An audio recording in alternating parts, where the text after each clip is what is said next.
Hey, everybody. This is Dan coming to you, but half alive from Dubai. And I'm here for the annual ice cream convention. No, I'm not. I'm here for the Cardano Summit thing and all the good people out here meeting and whatnot. Also, well, one of the great things about having the community out here is that there's also opportunities to present on-site events. And so I actually did that today. I presented at an event put together by one of the community members. And so that he's also an ergonaut as well. So this was a very ergo-friendly environment. So it was really cool to be able to kind of talk to people about it. So quite a bit going on the past week. So the team and I are wrapping up the Rosen workshops. I believe we had the fourth one. So that's pretty much wrapped. I'm not sure. I think it was supposed to be four. So we got a lot of really good data out of that. We have a lot of, I think we're really ready to move on to the next steps here to get, to get Rosen launched. As you know, the Rosen token went live, last week? And of course, this is in preparation for the bridge launch. So it's very, very exciting. And, it's just very exciting to kind of be at the cusp of this Ergo technology launching, because I definitely think it's going to be a game changer. I definitely do. Aside from that, the coursework, again, I've been speaking to another accredited university in Europe about this, and in fact, there's several people out here from the education sector that I could potentially, that I will be speaking to accelerate this. There's also an opportunity to do coursework in Dubai. So we made some connections today at the Innovation Hub. And so there is an opportunity here to also conduct this coursework in various different places in Dubai. And so this is also something that I'm going to be exploring and potentially rolling out once that is available. Well, once the opportunity presents itself.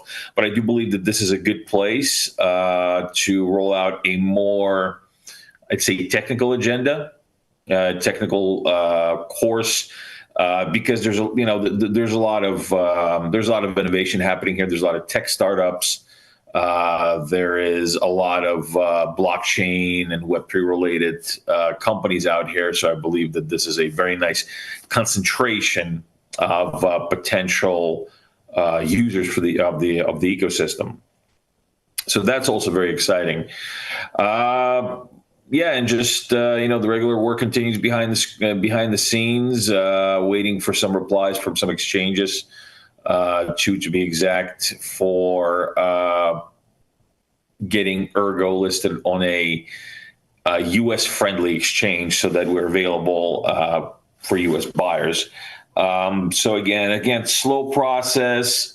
It's also about keeping costs down.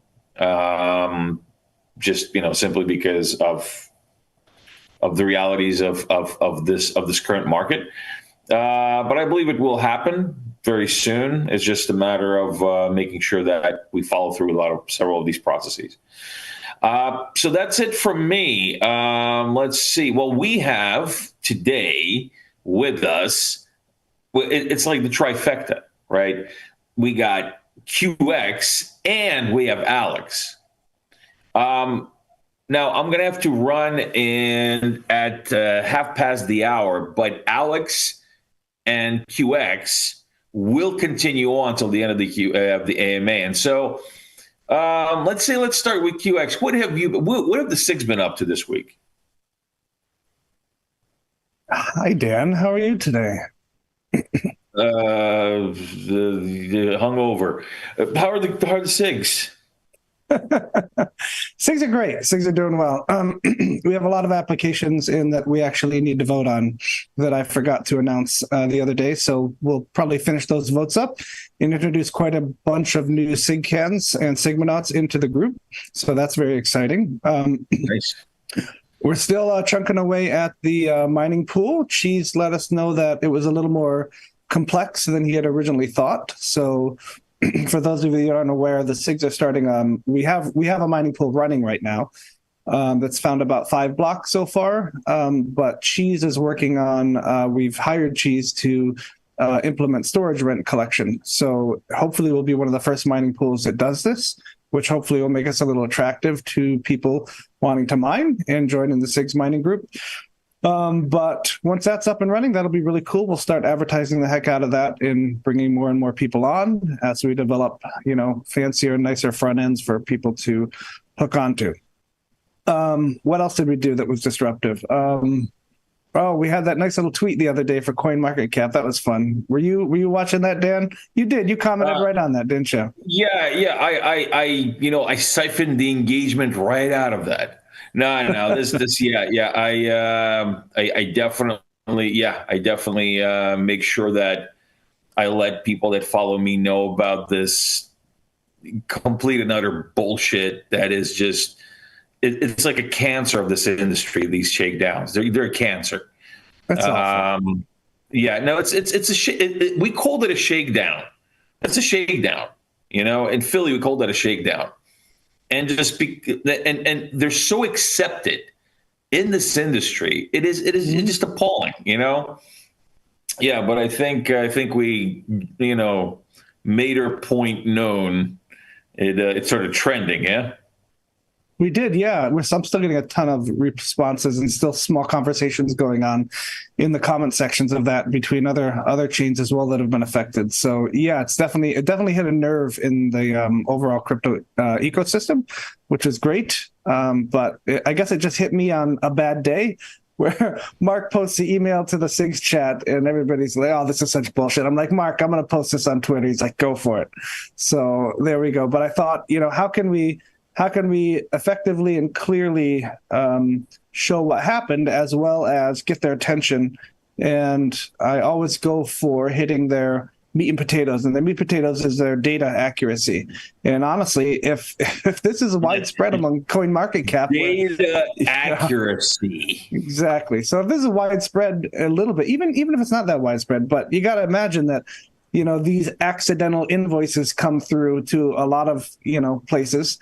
And they're just not going to do it. So you can only imagine how the data perhaps looks on these sites if they're not accurate. And that's their main selling point. So hit them where it hurts there, get their attention. And it certainly seemed to work. That was great. Yeah. The community did a fantastic job. You guys really rocketed it out there. It was fantastic. That's what I was going to say. The community really kind of came together, and all the other communities actually kind of backed us up, and then just that's why it went viral. I was really happy to see that. I think we're at like 200,000 views on Reddit on our cryptocurrency, and almost another 150 or so views on Twitter. So some really good exposure there. Yeah, absolutely. Anything else from the SIGs? What's up? Well, I think that's it. I was traveling last weekend, so I wasn't able to attend the meeting if they ran one. But we're on schedule for this Sunday for another meeting, so it'll be good. We'll welcome some new members, hopefully. All right. An announcement of a meeting. About a meeting. Yes. All right. Well, we'll let you go on that one. But Alex, what do we got? What have you been up to? What's new? So as usually, up to like 100 things at the same time. So in the first place, yesterday finally I finished reviewing Ergo Hack 7 submissions. So I'm not sure about other judges, but hopefully results will be published soon. TM. Then, a lot of conversations within the Ergo Foundation, as there are new folks now in the marketing team. Again, announcements are coming. in regards with that as well. But yeah, a lot of conversations internally happening these days. Then there was a good developers chat yesterday, which will be covered, I believe. And wait, Rosen pool was launched before the previous MA, right? But yeah, there was Crux pool launch, right? And well, what else happened in the ecosystem? A lot of things actually. So it seems chats are always busy. So I don't have time even to read them all, even briefly. Well, in regards with nodes development, yeah, there are few contributors now, mostly working on 5.4.16, and I'm writing codes on the big blocks and new, much more efficient transaction propagation, which will improve real TPS significantly. Maybe after all by an order of magnitude. Then yeah, so we also now reviving talks about Ergo 3 interpreter 6.0, what to include there and so on. Hopefully the roadmap will be finally consolidated in coming weeks. And yeah, so for the big blocks, peer-to-peer protocol upgrade and so on. So, I'm working on documentation slowly, but yeah, hopefully it will be possible to have community chats in coming days. So, just need to finish a couple of things in the proposal.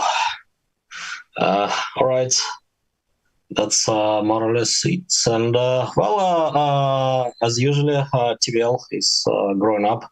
So just yesterday, watched the chart, and yeah, it looks exciting, really exciting.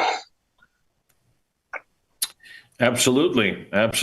And actually, speaking of excitement, let's go to the questions. And there is a question that is along the lines of engagement into the ecosystem. So we got a question from Wendy Moon, who writes, do you detect the same amount of enthusiasm for Ergo from the Cardano community compared to a couple of years ago, or have they forgotten about Ergo, and what about Charles Hoskinson? So first part, is there more or less enthusiasm in the Cardano community about Ergo? I would say a lot more. I would say that there is a lot more people in the Cardano community that have become Ergonauts in the past 2 years, and I mean, you can see that. In fact, you could see that when we were in Las Vegas, and how many more people came to us and spent time talking to us, and then just finding out more about what's going on with all the projects that were presented from the Ergo ecosystem in Vegas versus a year ago, when we're down there and it was just Zengate and just the Ergo Foundation side by side. Although that was a great event, but I must say that this event had a lot more traffic, a lot more excitement. QX, we got some new SIGs from that event, of course. Yeah, that was definitely that's everybody that we talked to that was in Cardano knew about Ergo and seemed to have a fond a fond recollection of it and something that maybe they didn't fully understand, but they were still wowed by the idea of what they had known about it in the past or what they had learned about it. So they wanted to learn more. So yeah, I'd say, at least from that experience, it was obvious that Ergo is a positive thing in their head. Yeah, the image is positive, and there has been some talk in Telegram about how to, about independent growth, and independent growth is not really contingent on cooperating or not cooperating with others. Okay, let me put that better. Cooperating with other ecosystems does not stunt independent growth. In fact, I believe that cooperating with other ecosystems, other friendly ecosystems, ones that are in line with the first principles of Ergo, like Cardano, like Nervous, like a few other chains that are actually in the EUTXO alliance. Those are good communities to work with, and I think that we share a lot of the same goals. I mean, the UTXO model being one of them, I think it really kind of the reason why you get so much more excitement in a community like Cardano versus a community like Ethereum is because the thinking is different, right? It's a lot more friendly, and although I know people see drama in the community, and there is drama in the community, but it's a lot more friendly and a lot less, this kind of cutthroat environment that you have in the bigger, in the Ethereum ecosystem and some of the other ones. I think it's a great thing to see people cooperating and people from other ecosystems also coming into the Ergo ecosystem and just being excited about it. And yes, excitement has risen. And in fact, we will be having an event out here on the 4th, out here in Dubai. And so if anybody that's in Dubai right now is watching and is at the Cardano Summit, so we will have an Ergo event. So we're going to have more information. We already put information out about it, but we're going to let the community know about it once again.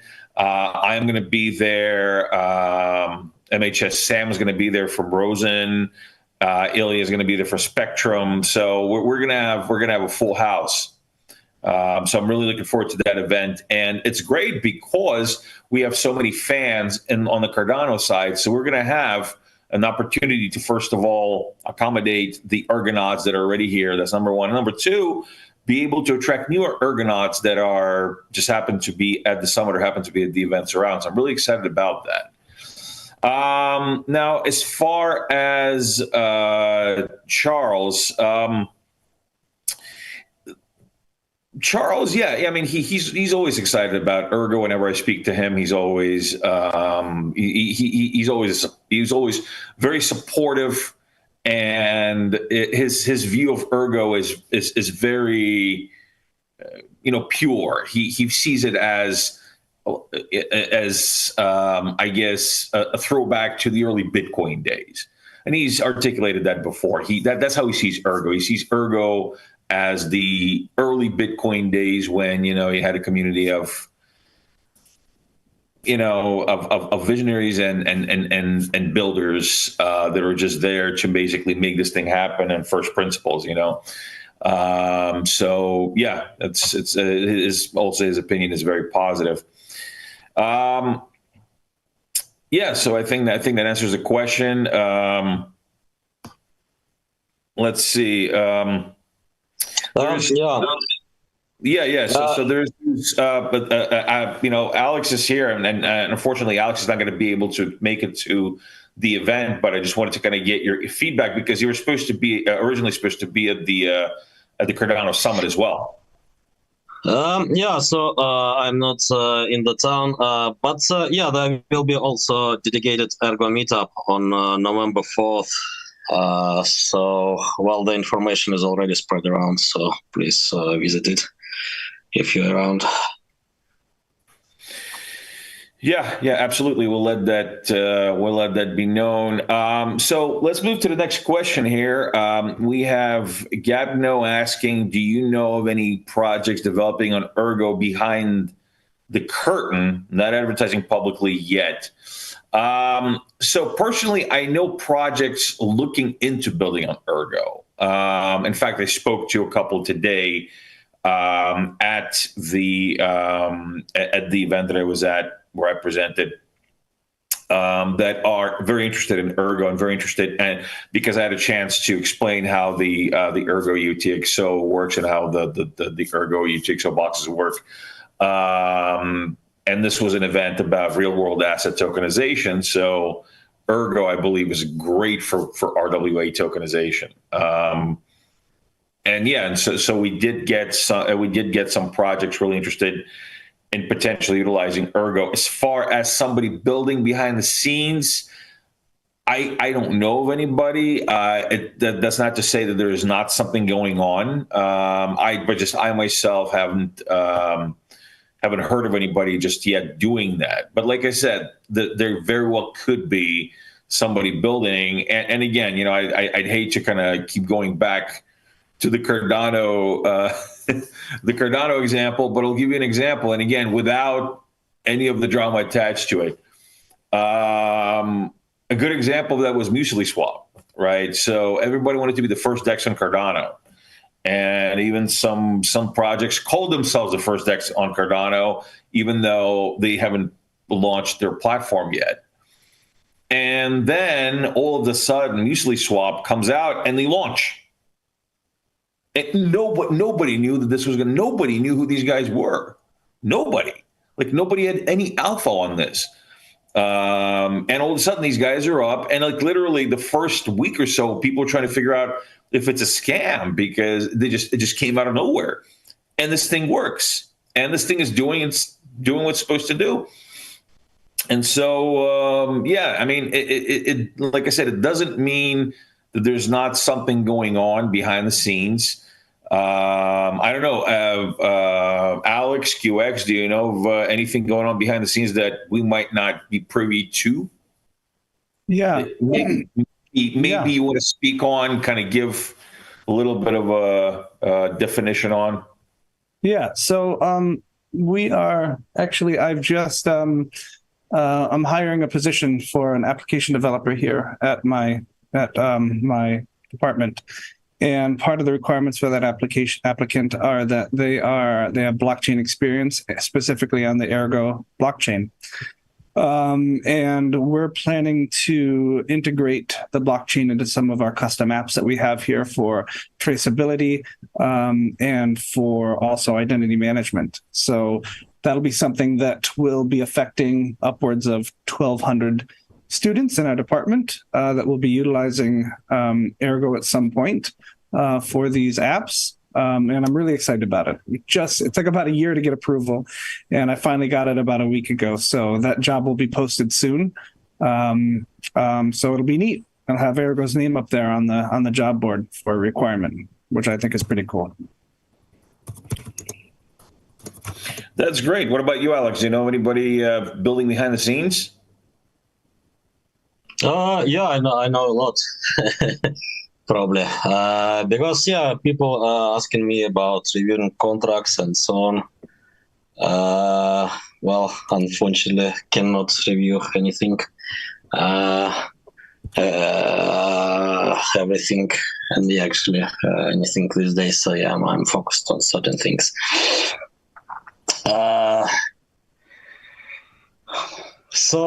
Actually, a lot of things are behind the scenes. I think, maybe that's quite natural, right? So,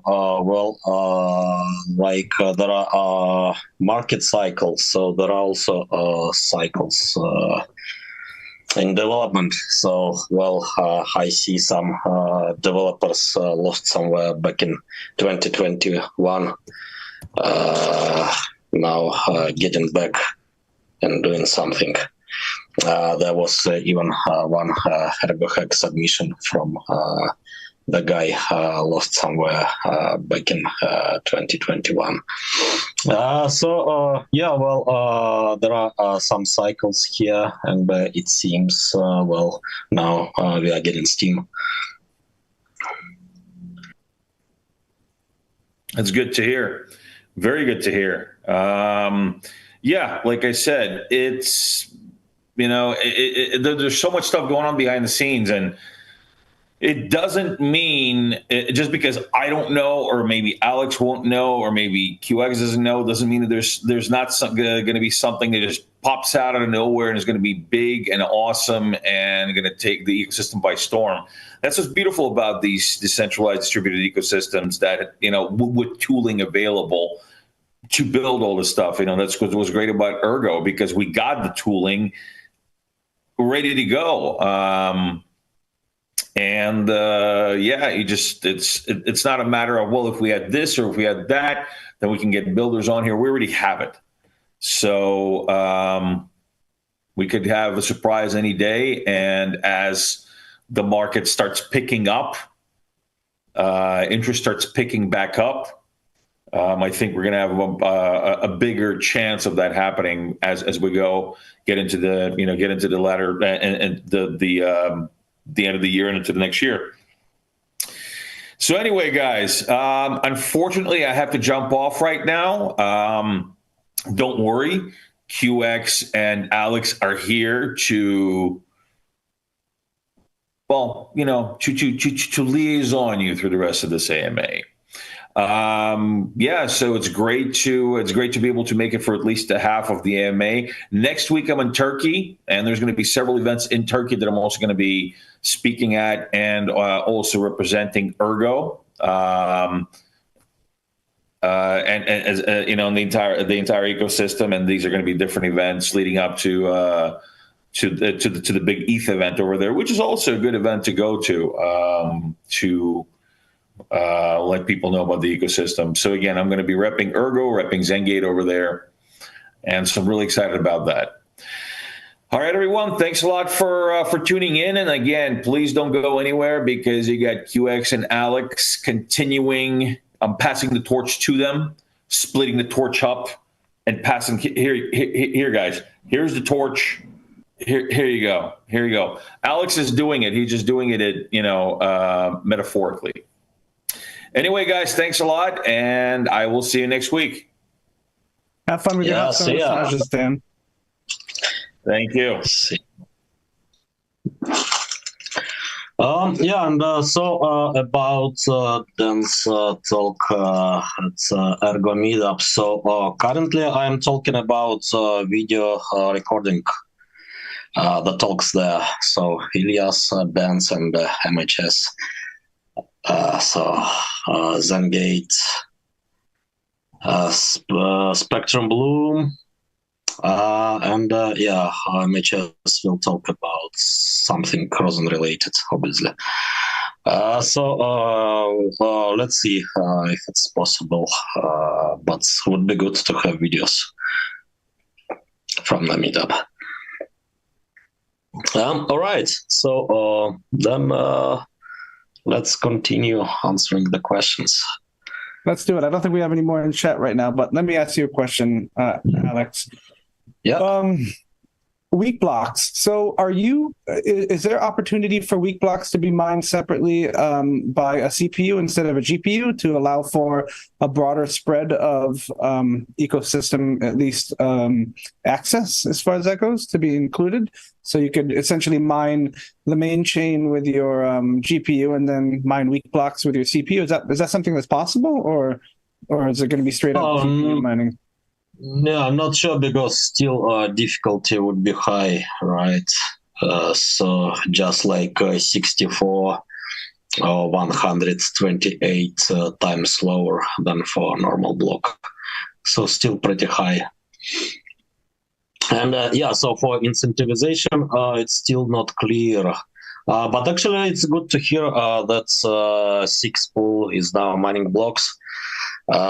because yeah, actually, as you know, previously GetBlock, where Cheese worked, did some emission contracts to miners, right? And so, I had some chats with Comet guys. Maybe you know such Digen meme token, completely useless and also very fun. And yeah, so they're thinking to do some emission contracts like GetBlock did. And then, yeah, well, Six Pool can support such emission contracts. And yeah, well, I'm also thinking slowly about how to find time for that, about emission contracts rewarding big block producers. And well, it seems the hardest part of it. So difficulty comparison is actually possible, right? So the issue is that in a block header, right? So there is some very special encoding used, like in Bitcoin, it's called N-bits. And yeah, so it's not so straightforward to go from N-bits encoding to just ordinary number. Especially in Ergo script, but yeah, I found a way to just compare in bits directly. Well, in a practical setting needed for rewarding big blocks, big block producers. I need to can find. Can you elaborate on big blocks, Alex? Sorry. For those on the, can you elaborate on big blocks? What's the difference between big blocks and non-big blocks? What do you mean by big block producers? Yeah, actually, every block is also a big block, right? So, well, but you can do emission contract which is rewarding, right? It's not just blocks, but also big block producers, right? So then it's working like. You are presenting big blocks, right? So block headers to the contract and getting paid for it.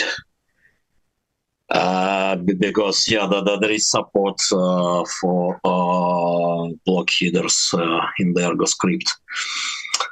So then, yeah, it's quite exciting line of research, probably.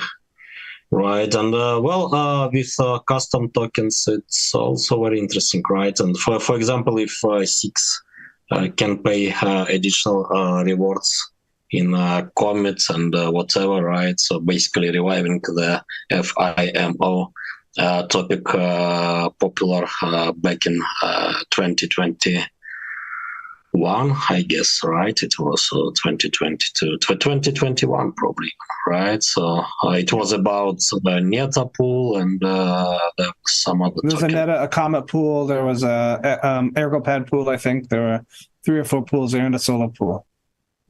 Yeah, and well, for some time it was pretty popular, right? So get it was great, yeah. Yeah, but pretty a lot of hash rates. It was maybe number 3 or 4 mining pool, right, for some time. Pretty short, but still. So yeah, well, it's quite good, and well, it's also interesting, right? So most of cryptocurrencies, well, all of them are using some hard coding in the core, right, to reward for blocks. And in Ergo, well, emission is done as a smart contract because, well, in my opinion, well, it's the thing you should do, right, as a proof of programmability of your blockchain. I mean, if your blockchain is programmable, why to do emission via hard coding, right? It's not natural at all, so you should do it via an emission contract. But then, It's also leading to very interesting consequences. So if you can reward miners with ERGs, right, via emission tokens, so you can reward with other tokens as well, and they're basically also proof of work cryptocurrencies. So Alex, that would mean that there would be no config that the mining core would have to do, or the mining pools. They would automatically get paid out with these remission contracts in like Comet or ErgoPad or anything that decided to do it. Unlike where GitBlock had to actually specify and do that hard work themselves with their contracts. You're saying this would be like an automatic thing for people mining. They'd automatically get paid in those extra coins if that was the case. Oh, so you mean whether emission contract is bound to specific mining pool, right? Yeah, yep. I mean, that could be done or not. That's a particular question of design, right? So you can have this binding, right? Or you can actually skip it, right? But as well, most of mining pools are lazy, then anyway, you will have a first mover advantage, right? For pretty long time, it seems, well, observing storage rent. Interesting. So instead, it's neat because it doesn't exist in, like Obin mentioned GuapSwap in the chat. And what GuapSwap does is it takes your ERGs from mining and sends it to a contract that swaps it for a coin of your choice on Spectrum, I believe. And then you get the coin of your choice. So the coin of your choice you never deliver that swap yourself, causing a tax issue, tax moment there. But this is different than GuapSwap in that it's actually coming straight to you from an emissions contract, from what I understand, right, Alex? Yeah, exactly. So yeah, GuapSwap is exchanging under the hood, right? So yeah, I don't know about difference, well, especially well, about the legal part of it, right? And yeah, especially yeah, in regards with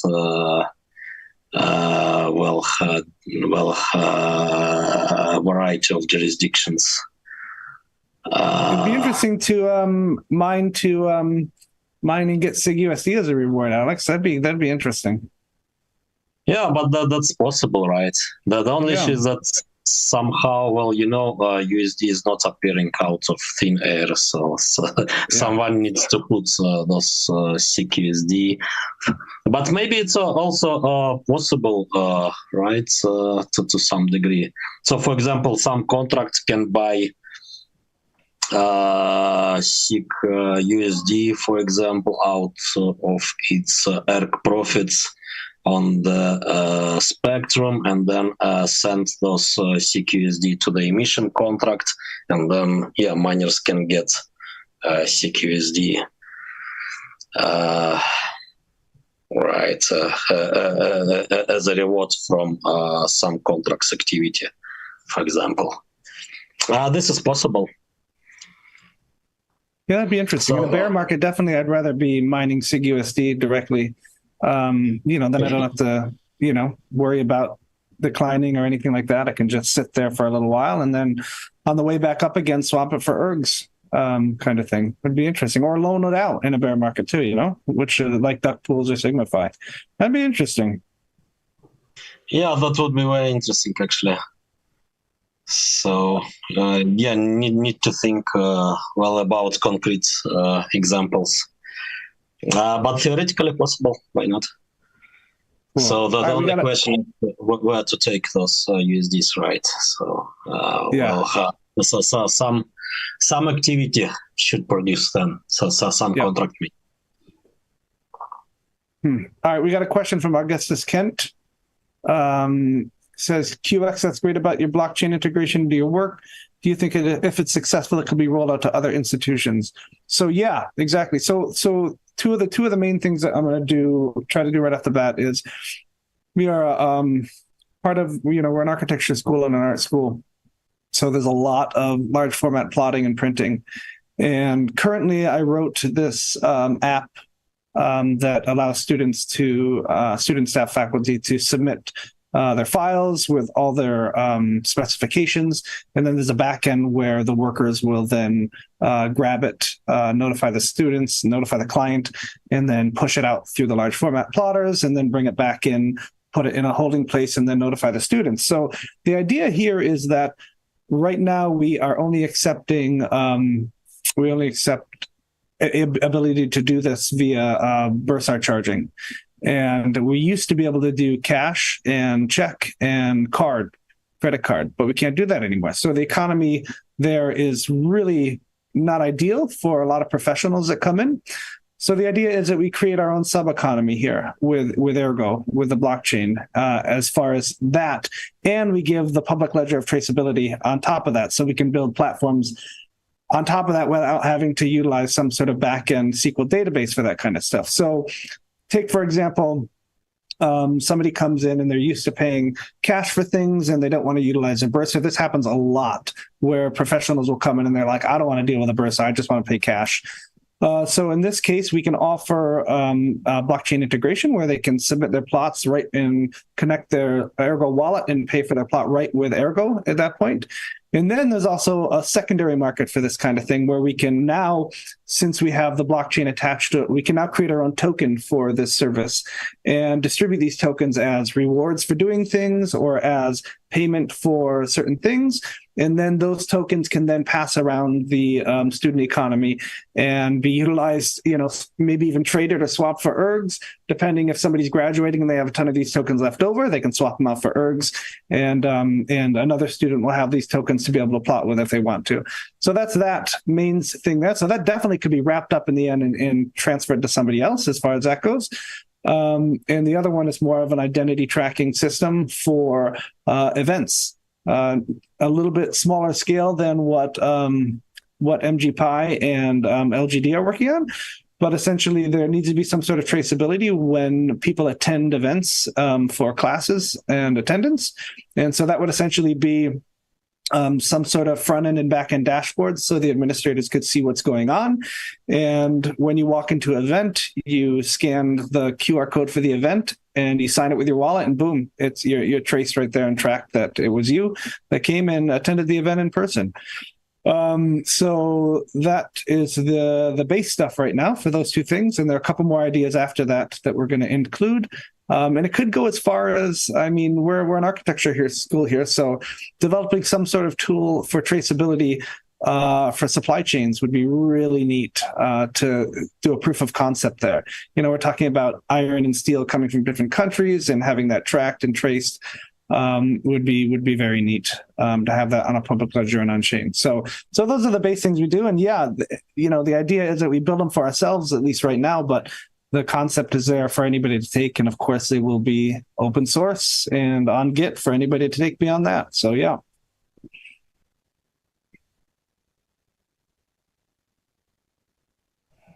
I think that's all for the questions. So let's see, what else are we talking about? Christy, you didn't join in on the Twitter debacle the other day. You staying away from that kind of stuff? Sorry? You didn't join in on the Twitter debacle yesterday or the day before. You tend to stay away from that stuff? Yeah, sorry, connection is not very good here. Sorry. I said you didn't join in on the CoinMarketCap Twitter thing yesterday. Yeah, my bad. I only did one like. Yeah. One like. Great. So not so much, but yeah, we'll visit Twitter tonight. So yeah, maybe can know more. So what's the most recent status of this? So the recent drama. So they made a modification to it later that day to our circulating supply, and it was doing some weird update refreshes, but we figured it was a backend database, and it looks like it updates every 30 or 45 minutes to an hour, which is great. Either they implemented our API feed, or they have some sort of intern just, changing the number every 30, 40 minutes for now. I don't know. So we're going to keep an eye on it, make sure it's up to date and keeps on going. But Mark got a letter too from CoinMarketCap support. It wasn't, they didn't change it gracefully, is all I have to say. It was essentially, yeah. The letter might come out. We'll see if Mark's up for letting me post it in a thank you note to CoinMarketCap in a tweet. We'll see what happens there. But it's kind of funny, that letter. But it looks like also the Nano blockchain just joined in on the fray a couple hours ago, I think, on November 2nd, 8:03 a.m. my time. So 2 hours ago, they just joined in and they said, hey, we're having the same issue with CoinMarketCap. Glad we're not alone, Ergo. We've been requesting to update information that we did not input ourselves. Wow. So there is false information there that they didn't even put in. Update an old Explorer no longer in use, and remove an announcement banner from 2 years ago. As a nonprofit volunteer collaborative, paying to change this info is out of the question. So it's crazy. So CoinMarketCap has a response immediately to us. The CEOs, you saw them write to our Twitter our X account that said, hey, sorry, this is a mistake. We didn't mean to charge you. But I mean, come on. I mean, a lot of other people are saying, this isn't a mistake. You attach these invoices to everything. And, maybe a lot of these people don't get as spicy or aren't as pissed off to post a tweet and they just let it go. So really, it really questions the data integrity of CoinMarketCap at this point, which is, mistake, not mistake. So, I don't like to advertise basically anything. But I personally using CoinGecko since 2020. I like that. Well, it's more accurate usually, right? Simply. And don't we use CoinGecko in some of our Oracle feeds, Kushti? As well, because it has good and free API, so I'm not even sure about CoinMarketCap. Maybe you can use it for free, but with some strict limits for number of requests. But I actually have forgotten why it's not used. In regards with API, it's also not so good. I mean, CoinGecko is better. Very cool. Very cool. Oops, I switched off the tab. Let's see if we have any more questions here. We got one for you, Kushti. From James C. With upcoming Gluon development, are SigUSD and SigRSV still safe? I mean, as usually. So, I'm not tracking, but so for SigRSV, I think, the general rule is, as in CQSD, it's better to consider your risks, right, and fix position when you are in profit, right? So, initially there was misconception been pretty popular that so CQSD is kind of a speculative asset for shorting, right? But with CQSD, you actually will necessarily profit in the long run, which could be true, but not necessarily actually. So it's also a speculative asset after all, right? But for the long position, just. I've spent many hours sitting down and trying to make sure I have SigRSV and SigUSD down and how that works. It's not an easy thing to grasp at first, that's for sure. As Gluon is coming, so now probably there will be also the task to explain it in layman's terms. Right. So, the difference is that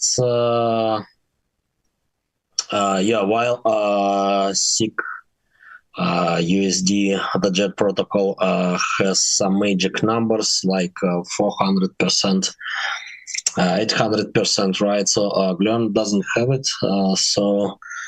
Reserve, there is no notion of optimal reserve ratio, I think, at all. If you are going to change reserve ratio, if you are going to shift it, then you need to pay fees for that, right?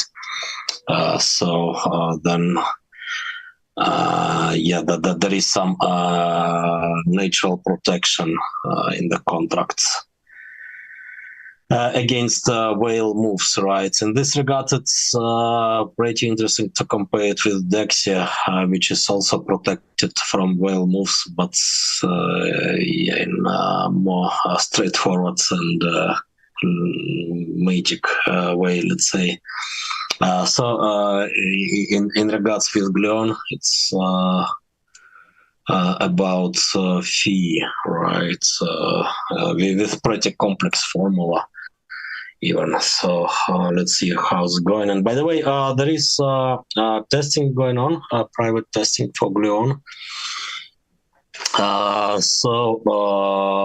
Hopefully public testing will be started soon as well. Right, so the team is fixing issues.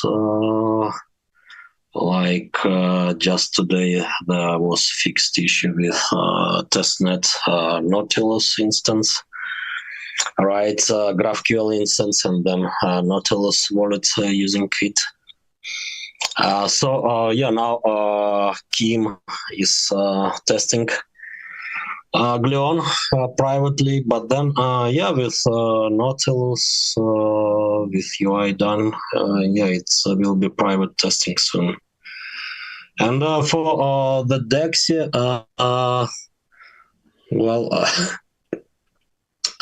still there is some bug fixing, but public testing also. The buyback contract's on automatic now? Are you using the script for the buyback contract, or are you manually buying back currently for Dexia, for Gort? You mean off-chain bots triggering contracts? Most buybacks, of them done. So for buyback, I've tested both top up and buyback option. What's needed is to test the give back, it's called path, when the buyback contract is returning Gorts to the Oracle pool, right? Is there a way for Oracle operators to donate back to the pool if they'd like? I think that was a question in the Gort chat the other day.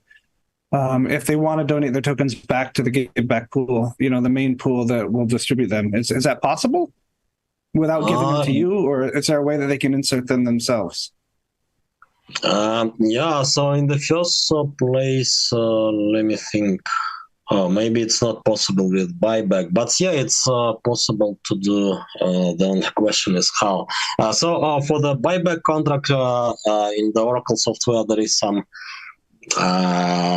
special setting, right, which is activating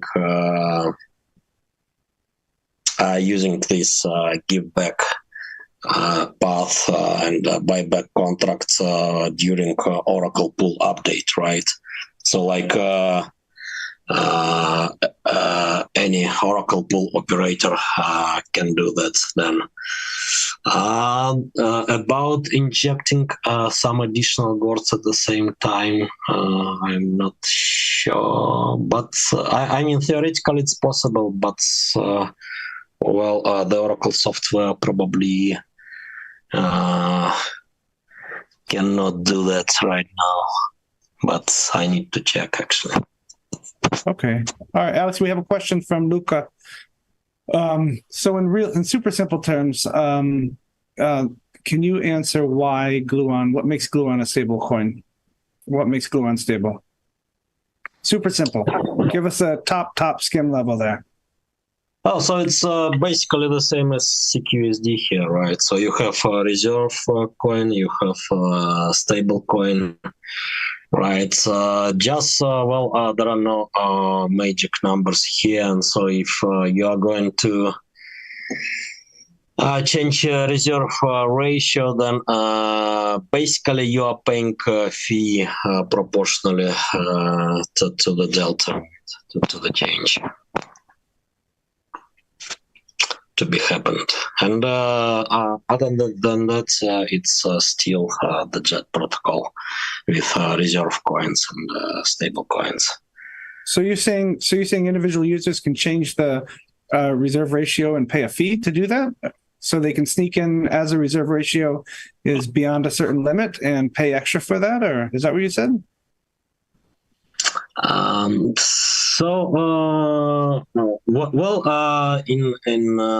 Gleon, I need to check actually what's the latest there. But the idea of Bruno was to get away from any optimal reserve ratio, right?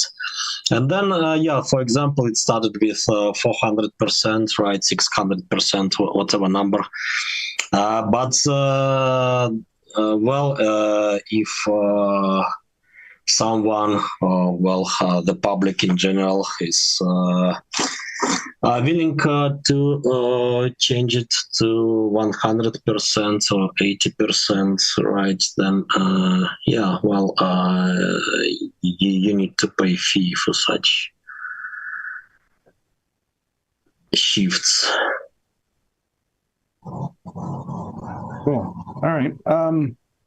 Well, I don't see any more questions here, Krishti, but let me just tack on here a couple things. I can't remember if Dan mentioned in the morning already Crux Finance had their release, Rosen had their release. What else? Greasy Sex is still going on with their mission. I think they're on stage 2. So hop in that channel, check that out. There's some couple techniques you can do to beat it, and I think they just upped their reward to 1,000 ergs. So it's worth it if you crank it all out. You can get some NFTs and a little profit there if you bomb through it yourself. So hop in there, check that out. Anything else coming up, Alex? Before next week? Auction coin auctions are doing quite well. So both batches were sold fully. And actually, what was pretty fun to see is price dynamics, right? After the auction. So the contract is using ERGs. It is getting through auctions to pump, right, the auction coin. And so there are a lot of additional games possible. So, for example, you can buy auction coins before, right, and dump just after auction ends and before, the auction participant doing its arbitrage, right, and so on. So, there are signs from Quick Look that such games already happening, right? So before the auction, not before the auction, before the end of the auction, right? A lot of movements in the liquidity pool, right, to shift price a bit, and as auctions are going on. Also, a lot of movements in addition to arbitrage, just. A lot of funny games there, and also quite good liquidity pool, actually. So during both batches, APY was about 50-60%, right? Because liquidity is still thin there. So all those games, actually affecting liquidity providers very positively, which is also another interesting dimension, right? So in addition to just players, there are also liquidity providers which are always getting the 0.5%. So let's see. Don't forget what the games will on next options be about? Don't forget the games sorry, go for it. Yeah, so about funny games, so just checked Hodl box yesterday actually, and 160, right? 160, yeah, okay, so yeah, Crazy. That's pretty good. That's good. So I was hoping that HODLBox version 2, Kushti, would allow for tokenization of your holding.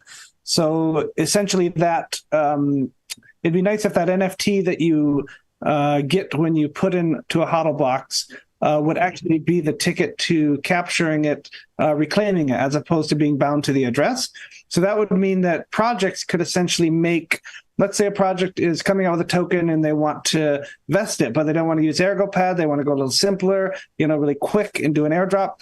They could essentially build 500 to 1,000 HODL boxes with their tokens inside it, all NFTs, and dump those as an airdrop to a bunch of people. And now these people have their token in a HODL box, but they can't spend it until whatever the contract says. So it'd be a neat little lockbox technique for airdrops to kind of distribute your token and get excitement, but not allow people to dump it on liquidity pool as far as that goes. Actually, yeah, quite interesting use case. So yeah, it seems those simple games actually can be used to produce not so simple scenarios, right? Like this airdrop with vesting basically scenario, right?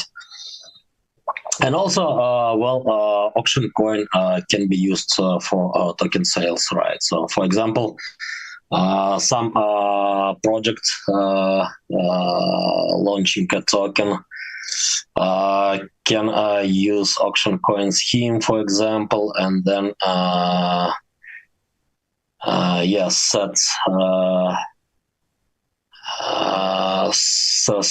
the reward split in the way that the team is getting 20%, for example, right, and 80% going to the liquidity pool, right? So creating all those games there, pumps, dumps, and front-running arbitragers, arbitrage, and so liquidity provision. Who knows what else will be invented around that. But yeah, at the same time, a team can get funding, right? By getting a certain share of funds raised via auctions. So very interesting actually. Yeah, it's really neat what you can do with those small kind of tools. What can expand from that? I just put with Crux Finance with the liquidity, like how much it spiked when it first came out yesterday. I have a vesting contract on Ergo Pad for Crux Finance that's 10,000 tokens, so it's worth 859 ergs right now. I paid 50 SIG USD for it back when I did it. And it doesn't start unlocking until March. So I thought I'd have some fun, and I dumped that vesting token onto Auction House for 100 erg starting bid to see if anybody would bite. If they buy it for 100, 200 erg now, I get my 200 erg back, minus 50 that I paid for it. And they have the speculation that perhaps a Crux liquidity pool will stay high by the time the vesting contracts start opening up, and then they can make their 100, 200 back at that point. So it's really neat, all the stuff you can do with these very simple contracts and tokens. Really cool.